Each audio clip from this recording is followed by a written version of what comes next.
नमस्ते बच्चों। आज मैं कक्षा 7वीं को उनके वसंत पाठ्य पुस्तक का 19वां पाठ पढ़ाने जा रही हूँ, जिसका शीर्षक है आश्रम का अनुमानित व्यय। ये आश्रम और कोई नहीं बल्कि मोहनदास करमचंद गांधी द्वारा निर्मित साबरमती आश्रम के बारे में ही बात की गई है। आश्रम का अनुमानित व्यय यानी एक अप्रॉक्सीमेट खर्चा, व्यय यानी खर्चा, उसके बारे में मोहनदास करमचंद गांधी ने अपनी डायरी में एक लेखा जोखा तैयार किया था।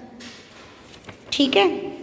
दक्षिण अफ्रीका से लौटकर गांधी जी ने अहमदाबाद में साबरमती आश्रम की स्थापना की थी, परंतु उसके प्रारंभिक सदस्य और आश्रम के सामान आदि का विवरण आपको इस पाठ में नजर आएगा। अहमदाबाद में स्थापित आश्रम का जो भी नियम कानून या संविधान है वो स्वयं गांधी जी ने खुद तैयार किया था। इस संविधान के मसविदे से पता चलता है, यानी लेखा जोखा पढ़ने से पता चलता है कि वे भारतीय जीवन का निर्माण किस प्रकार करना चाहते थे। वे यानी गांधी जी वो क्या चाहते थे, भारतीय जीवन कैसा हो, उसका एक छोटा सा चित्र आपको यहाँ प्रस्तुत किया गया है। तो चलिए इस पाठ को पढ़कर हम गांधी जी के इस साबरमती आश्रम के खर्चों का, व्यय का एक लेखा जोखा जान लेते हैं उन्हीं की ज़बानी। आरंभ में इस संस्था यानी इस आश्रम में कुल 40 लोग होंगे। यानी जब ये आश्रम शुरू में बनकर तैयार होगा तब उसमें 40 लोग होंगे और कुछ समय बाद इस संख्या के 50 हो जाने की भी संभावना है। और हर महीने औसतन, ठीक है, औसतन यानी करीब करीब 10 अतिथियों के आने की संभावना तो होगी ही। इनमें 3 या 5 अतिथि ऐसे होंगे जो सपरिवार आया करेंगे, यानी अपनी फुल फैमिली के साथ। तो उनके स्थान की व्यवस्था ऐसी होनी चाहिए कि परिवार वाले जो लोग हैं वो अलग अपने परिवार के साथ रह सके और जो अकेले अकेले हैं वे सब एक साथ रह सके। तो इसको ध्यान में रखते हुए 3 रसोई घर होनी चाहिए और मकान कुल 50,000 वर्ग फुट क्षेत्रफल में बना होना चाहिए, तब जाके सब लोगों के रहने लायक जगह होगी। 5,000 वर्ग फुट यानी स्क्वायर फुट इसका एरिया होना चाहिए, क्षेत्रफल। इसके अलावा 3,000 के करीब पुस्तकें उन्हें रखने के लायक एक पुस्तकालय बननी चाहिए और उस पुस्तकालय में काफ़ी अलमारियां होनी चाहिए। कम से कम 5 एकड़ ज़मीन तो खेती बाड़ी के लिए होनी चाहिए, जिसमें कम से कम 30 लोग एक साथ काम कर सके और उतने ही खेती के औजार भी होने चाहिए, फार्मिंग इम्प्लीमेंट्स जैसे कि कुदाली, फावड़े, खुरपियाँ आदि। और फिर बढ़ईगिरी, कारपेंटरी, उसके भी औजार होने चाहिए, जैसे कि 5 बड़े हथौड़े, बसूले, छोटी हथौड़ियाँ, एड़न, बम, ठीक है, बड़ी छेनियाँ, छोटी छेनियाँ, रंदे, सालनी, केतियाँ, छोटी बड़ी बेधनियाँ, आड़ियाँ, ठीक है, छोटी बड़ी सरांसियाँ, कीलें, मोगरा मतलब लकड़ी का हथौड़ा और साथ में मोची के औजार भी, कॉबलर, मोची के औजार। मेरे अनुमान से इन सब पर कुल 5 रुपया खर्च आएगा, क्योंकि मैं जिस समय की बात कर रही हूँ 1915, तो उस समय 5 रुपये मतलब 500 रुपये के बराबर हुआ करते थे। ठीक है, 5 रुपये में इतने सारे औजार आ जाया करेंगे। रसोई के लिए आवश्यक सामान पर 150 रुपये खर्च आएंगे। रसोई में क्या क्या सामान आएगा वो मैं बाद में आप लोगों को बता रही हूँ, आखिर में दिया गया है वो। अब गुजरात का अहमदाबाद स्टेशन आश्रम से दूर होगा, तो सामान या फिर मेहमानों को लाने ले जाने के लिए बैलगाड़ी या घोड़ा गाड़ी तो चाहिए।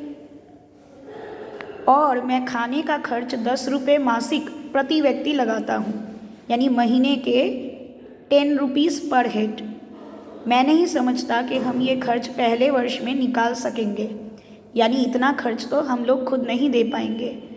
वर्ष में औसतन 50 लोगों का खर्च तो 6,000 रुपये आएगा। ठीक है, अनुमानतः 6,000 रुपये लग जाएंगे। मुझे मालूम हुआ है कि प्रमुख लोगों की इच्छा ये है कि अहमदाबाद में, प्रमुख लोग यानी भारत के प्रमुख जो लोग हैं, उनकी इच्छा है कि अहमदाबाद में ये प्रयोग 1 वर्ष तक किया जाए, यानी ये आश्रम बनाने का ये जो एक्सपेरिमेंट है, प्रयोग है, ये किया जाए 1 साल तक। यदि ऐसा हो तो अहमदाबाद को ऊपर बताया गया सब खर्च उठाना चाहिए। और मेरी मांग तो ये भी है कि अहमदाबाद मुझे पूरी ज़मीन और मकान सभी दे दे, तो बाकी खर्च मैं कहीं और से या दूसरी तरह जुटा लूँगा। अब चूँकि विचार बदल गया है, इसलिए ऐसा लगता है कि 1 वर्ष का या इससे कुछ कम दिनों का खर्च अहमदाबाद को उठाना चाहिए। यानी मुझसे खर्च उठाया अभी नहीं जाएगा, तो अहमदाबाद को ही खर्च उठाना पड़ेगा। यदि अहमदाबाद 1 वर्ष के खर्च का बोझ उठाने के लिए तैयार न हो, यानी गुजरात की सरकार, तो ऊपर बताए गए खाने के खर्च का इंतज़ाम मैं खुद कर सकता हूँ। चूँकि मैंने खर्च का ये अनुमान एकदम जल्दी में तैयार किया है, इसलिए हो सकता है कि कुछ मदें यानी कुछ पॉइंट्स मुझसे छूट गई हों। और इसके अतिरिक्त खाने के खर्च के सिवा मुझे वहाँ के स्थानीय स्थितियों का भी ज्ञान नहीं है, वहाँ की जानकारी नहीं है कि गुजरात में स्थानीय स्थितियाँ कैसी हैं, तो इसीलिए मेरे अनुमान में भूलें भी हो सकती हैं। तो यदि अहमदाबाद सब खर्च उठाए तो विभिन्न मदों में चर्चा इस तरह होगी: किराया, बंगला और खेत की ज़मीन का किराया, फिर किताबों की अलमारियों का खर्च, बढ़ई के औजारों का खर्च, रसोई घर के जितने भी सामान हैं उसका खर्च, चौके का सामान यानी रसोई का सामान, एक बैलगाड़ी या फिर एक घोड़ा गाड़ी, और 1 वर्ष के लिए खाने का खर्च 6,000 रुपया, जो है 10 रुपये प्रति व्यक्ति। तो अब रसोई के या चौके के सामान के साथ कुछ घरेलू सामान के लिस्ट यहाँ दिए गए हैं। 4 पतीले 40 आदमियों का जिसमें खाना बन सके, 2 छोटी पतीलियाँ जिसमें 10-10 आदमियों के खाना बन सके, 3 पानी भरने के पतीले या फिर तांबे के कलश, 4 मिट्टी के घड़े, 4 तिपाइयाँ ट्राईपॉड, 1 कढ़ाई का स्पेलिंग यहाँ गलत है, ये कढ़ाई जो दिया गया है उसका मतलब होता है एम्ब्रॉयडरी, ठीक है, बुनाई का कढ़ाई, कड़ाही होगा, कड़ाही, और 10 रतल खाना पकाने योग्य, रतल यानी परात की तरह,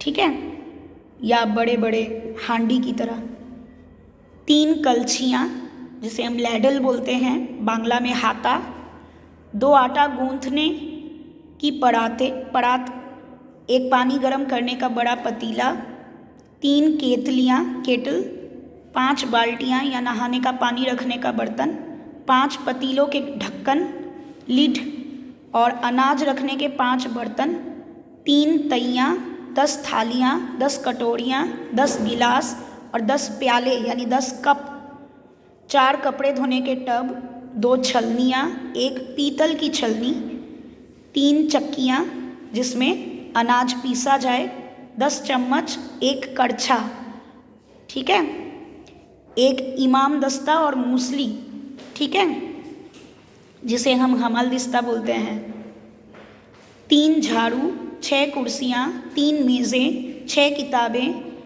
और किताबें रखने की 6 अलमारियाँ, 3 दवातें और 6 काले तख्ते यानी स्लेट, 6 रैक और 3 भारत के नक्शे, 3 वर्ल्ड मैप दुनिया के नक्शे, 2 बम्बई अहाते के नक्शे, 1 गुजरात का नक्शा, 5 हथकरघे यानी हैंडलूम, बढ़ई के औजार, मोची के औजार, खेती के औजार, चारपाइयाँ 4, 1 गाड़ी, 5 लालटेन लैंटर्न, 3 कमोड, 10 गद्दे, ठीक है, जिसे बांग्ला में कहते हैं तोशक, 3 चेम्बर पॉट और 4 सड़क की बत्तियाँ, जिससे सड़क में अंधकार ना हो।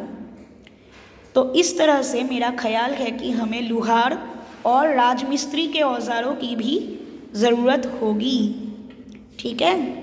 लुहार यानी ब्लैक स्मिथ और राजमिस्त्री यानी मैसन।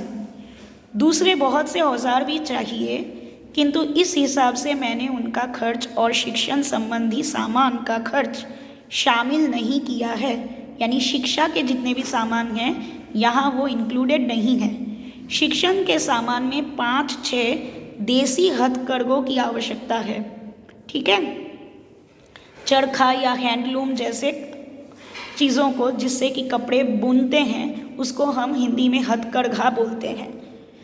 तो ये था लेखा जोखा जिसे बनाया है स्वयं मोहनदास करमचंद गांधी ने 11 मई 1915 को, ठीक है, जब उनके आश्रम की स्थापना हो रही थी।